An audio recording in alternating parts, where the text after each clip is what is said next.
Who knows what evil lurks inside the hearts of men? The shadow knows. Damn it, Ben! I got one thing. I got this one thing, man. This is why I don't work with partners. Motherfucker! Well, if you're familiar with 1930s radio shows, you know that the one that stands head and shoulders above the rest is the Shadow. An absolute staple in pop culture for decades now, and of course, in Pulp Fiction back in the day, in numerous books, comic books, and even films, the Shadow was a character, basically Batman before there was Batman, and today, we are taking a look at Mezco's take on the Shadow. Now, will this live up to the actual glory of the character? Will it live up to Mezco's high standards of action figure quality? Well, let's find out. I'm Kevin. I'm Dave, and the sun is shining. But the ice is slippery. Let's enter the plastic multiverse.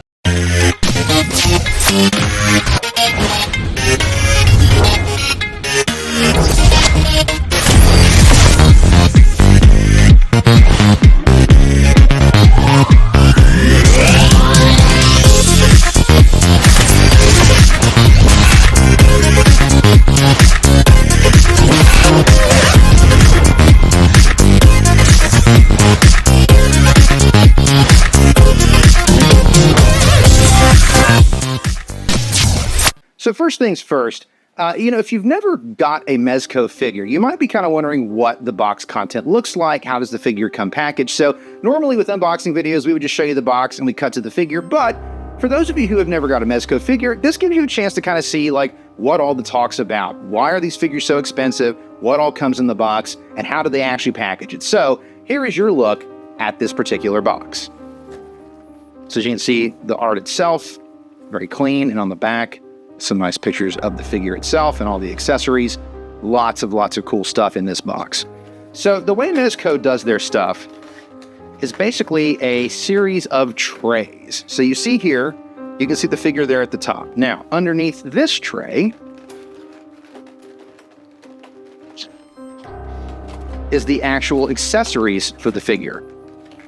And beside of that, underneath that tray, is the cape, the scarf, and the actual stand that you can use for display. Now you can display either the character standing on the display piece, or there is an arm that you can put in there so you can have him in more dynamic poses. But this is how they all come packaged. As you can see, there's a lot of thought and a lot of effort that goes into the packaging. It's just a really nice box set, and Mezco really does go above and beyond. You'll see right here, this is an actual bag for all of your accessories. So should you want to put them in a bag and get rid of the box, you can put them in that bag that they give you in the set. So with that being said, let's now take a look at the figure. So here he is, as he basically is out of the box, although he did put his red scarf on him, and I've got his pistols in his holster. I've also swapped out the holster that's actually on in the box because I like the more angled look. But this is the basic figure of the Shadow. He's got a beautiful setup. Dave, talk about, what you really dig about this fig. The first thing I noticed when we took it out of the box was that it has an incredibly well-tailored suit. And that's one thing that Mezco always excels at, is cloth goods. A lot of the times, one of the main lines I collect is Mattel WWE. And so many companies fall into that pitfall of cloth goods can kind of look like a little kid wearing their dad's suit. But this is just, it's made to fit him so well that it's almost uncanny. It just looks like a man in a suit shrunk down to 6-inch height. It really does. But also it's kind of a monkey's paw situation, to where it's tailored so well that it can be a pain to take on and off. That's true. Now, Kevin has chose to keep the overcoat on. Me personally, if I had this figure, I would probably just go with the suit and the cape. But also, that kind of gives you some options, which isn't necessarily a bad thing. I think they could have easily gotten away with just giving us one head on this, but they really did go the extra mile with the 3 heads.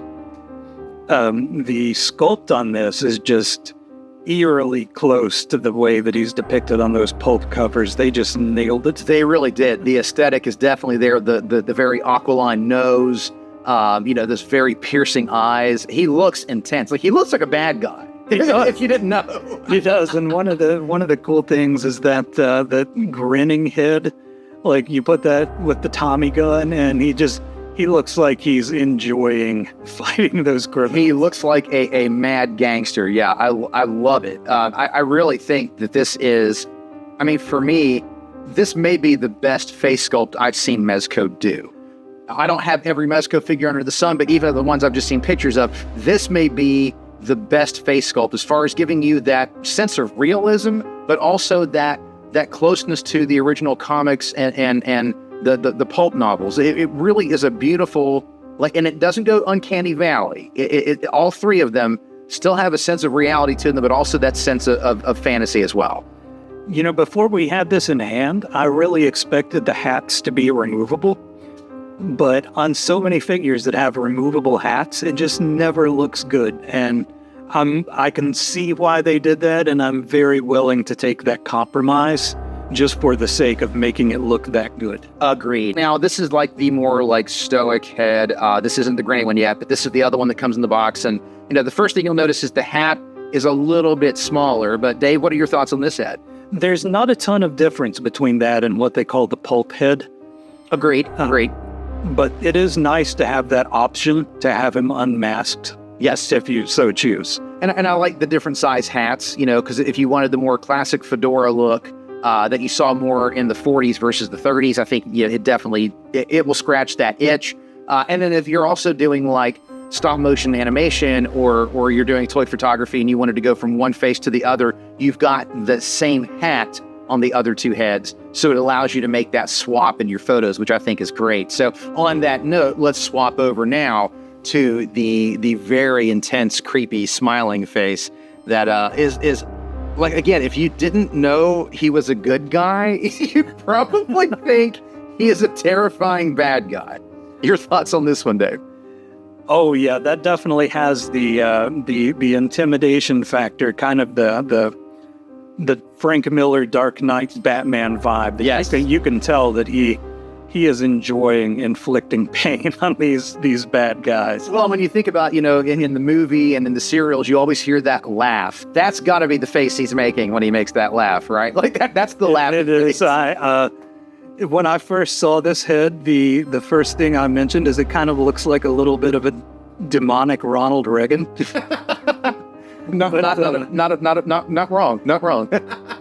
But the cool thing is that where you've got the cloth bandana, if you want to cover his mouth, you can still have that masked look and be able to tell that he's got that sadistic grin. Yeah, because you get a little bit of a difference in the eyes too, which is really great.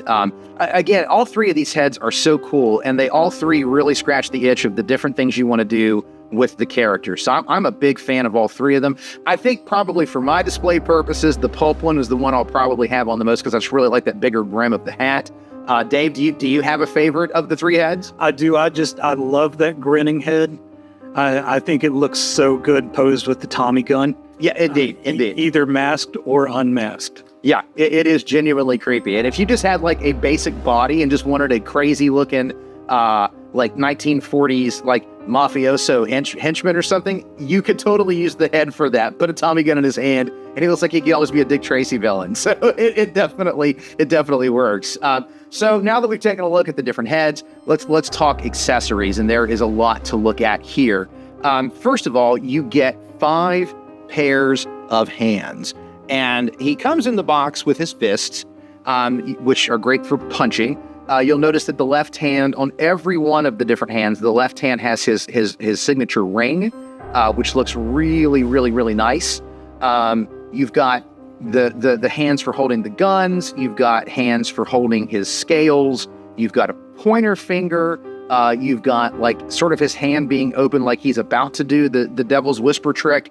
And then you've even got a separate accessory of his hand doing the Devil's Whisper trick, which looks really, really cool. It looks so good in photos, as you'll see. And again, whatever you want this guy to do, he's got you covered. He's got hands for holding guns, hands for holding everything that he comes with, he can hold or he can interact with. And on that note, let's talk about accessories. Now, one of the things that Mezco does better than almost anybody is when it comes to accessories. And if you've collected a Mezco, you know what I'm talking about. Especially if you got the Ninja Turtle set this year, as you know, that comes with a dearth of accessories. Now, this is no different because here we get, of course, now we get some fabric accessories. We get his beautiful cape, which is wired and clasps at the top. We have his red scarf. And if you do have the Ninja Turtles set, this looks almost exactly like the scarf that Leonardo has for his thing, which has inspired me to do a Leo Shadow team up at some point. So you get that, which is beautiful and fantastic. You've got also the Scales of Justice. And boy, this is a stunning accessory. You've got real chain. You've got, beautiful gold finish.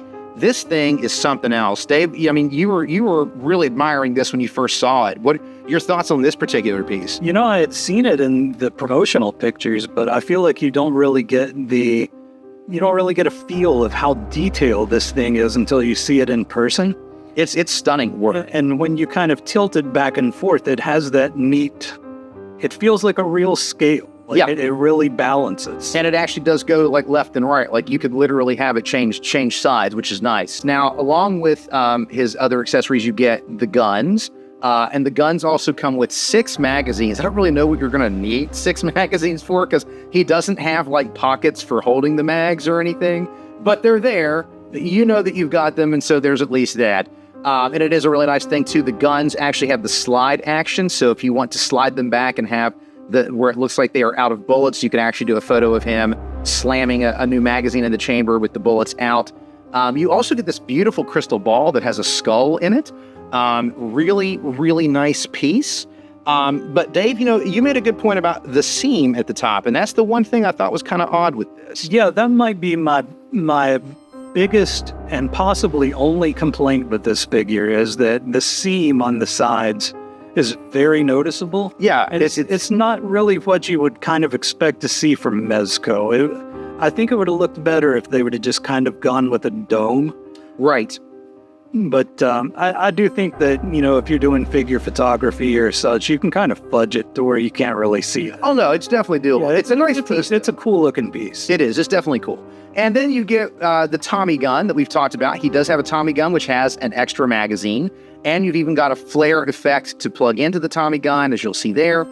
So he can look like he is just lighting up whoever's on the other side of that picture. He is shredding. The bullet effects, they're chef's kiss. They just look fantastic. They do. They light up well because they're a little bit translucent. So if you've got light on them, they look super, super nice. There are bullet effects, of course, for the guns as well. And a couple different ones at that. There's just a simple flash. And then there's one that looks like 3 bullets have shot out. It's really cool.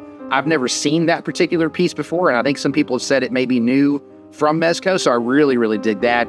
But maybe my favorite accessory, and it's the one that I would have never thought you would actually have, but here we are, is this beautiful 2-way radio that actually has like a screen, like you can see someone he's talking to, and this beautiful working functional accordion stretch microphone. Dave, I know this was something that caught your eye when the box. Oh yeah, that's the one I was itching to talk about because it's such a cool piece of retro futuristic technology. Now, when I first saw that thing, I thought that the picture in it was a hologram, like you would see sort of in those 1990s trading cards or comic book covers, but it's just a metallic sticker with a plastic dome, and I don't know how it does it, but it really does look 3D. It does. You've really got to see it in person to really understand that. And this thing is so detailed that the first thing that I checked was to see if the keys actually look like a typewriter. But right, it's so detailed that it looks like it should. So he also, of course, has the 2 different shoulder holsters. As I've said, there's the one where he just goes straight up and down, which is what he comes with in the box. But that tactically doesn't make any sense to me, so I will never really be using that one. However, if you've got a spare figure, like a prune face for someone and he needs a holster, hey, there you go. You got him covered. So that's a look at the accessories. So now let's get into the actual articulation of this figure. So with the posability of this figure, of course, you get the standard Mezco buck. You can, of course, you can start with the head. You can get him looking down very well. He can look up very well. He has the ability to tilt his head. So you get that nice ball joint articulation. You can have him looking every which way. And again, very dynamic poses with his neck. You can get a lot done. Now, we'll move to the arms, which, as I will point out, that again, he's got layers of fabric on, but he does have the ability to do his T-pose. Now, like I said, he does have layers of fabric on, so I can't get him quite up as high as I normally could, but if I took off all the jackets, they would go straight up to the usual 90-degree angle. You, of course, have the bicep swivel, so you can have him do various things on both hands, on both arms, I should say. And then he has double-jointed elbows, which, again, even with all the fabric on, you can get really good motion. We wanted to mention, too, that when you've got his overcoat on, you can still see the cuffs of his dress shirt and the sleeves of his suit jacket poking out, which gives it a lot of nice detail. It really does. I mean, again, it's what you expect from Mezco. This figure is absolutely no different. Now, again, we've got layers of fabric on, but you can even see he still has a bit of ab crunch, so you can still get him looking down. So if you're wanting him to be like looking down on the city and protecting people, hey, guess what? He can. So you also get the ability to turn his waist. And again, this is with multiple layers of fabric on, and I'm still getting this to happen, which is really, really nice. So very good flexibility there with all of the layers of fabric. Legs, of course, you can get, your typical kick off to the side if you wanted to do some kung fu, and a good double jointed knee so that you can see he can kick his own butt, because sometimes you just need to do that. Both legs, of course, have that, and even the swivel on the legs. Sorry about that. There you go. So you can see you get a lot. Sorry about that. I'm trying to keep focus on this. A lot of motion, and of course you get the rocker for his feet. You get some really nice pointing, bending, and of course, again, just the typical rocker on both. So you get all the standard things that you expect from modern action figures and all the things you expect from a Mezco action figure with the shadow. So again, great articulation. Anything you really can think of to pose him in, you can do it. We remind you too that there's even wiring in his overcoat there. So if you want him like running through the streets, you can even move the wiring to do that. So again, so many ways you can pose this figure, so much good stuff. So we are definitely impressed with this. Dave, any final thoughts on articulation? It also appears that he does have butterfly jointed shoulders, which come in super handy if you're holding his Tommy gun. Yes, I will do that real quick. You can see there is a bit of a bend back there. So again, some really good range. For as much fabric as on this figure, really, he does have great range of motion. So on the articulation side, excellent figure, excellent posability, the standard hallmark of Mezco figs.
So, there you have it. The Shadow taking his place in the plastic multiverse.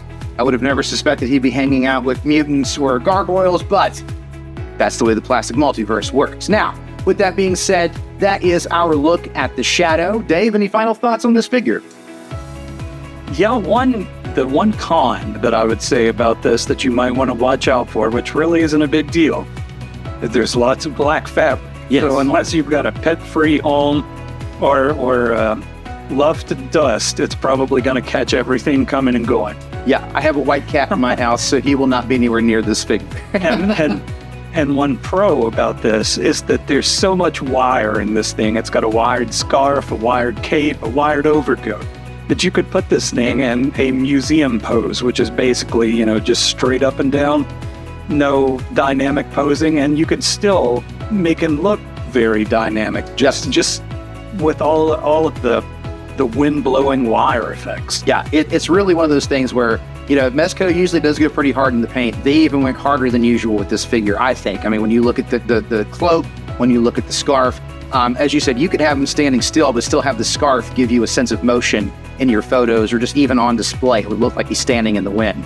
It's very dramatic, which you expect from someone who wears a cape. You don't wear it to not be dramatic. You wear it to make a statement, and this cape definitely makes a statement.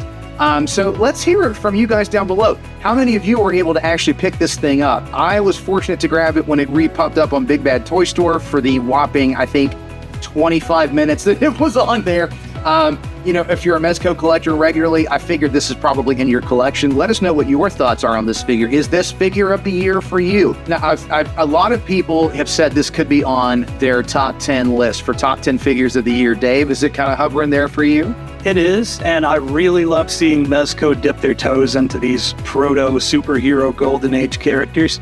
I'd love to see them try to tackle Doc Savage, the Green Hornet, Buck Rogers, and my main one would be the Phantoms. Yes. I'm manifesting it. It will happen. I'm also going to manifest the Rocketeer. Absolutely. Because a Mezco Rocketeer would be absolutely stunning, and it would come with all the fun accessories, and I need a Rocketeer on that level, plain and simple. Again, we want to hear from you, though, in the comments below. Is this your figure of the year? Is it at least in your top 10? I mean, and who would you like to see them tackle in the same vein as the Shadow? If you are building your own plastic multiverse, the Shadow can fit in practically anywhere. He can even hang out with Ninja Turtles, as you've seen already. This is, for us, definitely going to be a top figure of the year. He is absolutely a stunning piece of art. It's more than just a figure. This is art. I mean, you could display him like a statue. He's absolutely perfect. Thank you, of course, for joining us. If you can, please like, share, and subscribe. Even hit the little notification bell, because we'll have some videos coming up soon with a strong focus on accessories, because we know all of you guys out there are doing toy photography and stop motion. Accessories are absolutely the things you're always looking for. We've been able to find some pretty cool stuff on the cheap, and that's the way we like it. So again, let us know what you thought down in the comments below, and again, we remind you to please like, share, and subscribe to keep building up our own little universe of fans of the plastic multiverse. But signing off for this episode, I'm Kevin. I'm Dave. We remind you to enjoy collecting, collect what you love, and just love being a collector. We'll see you next time.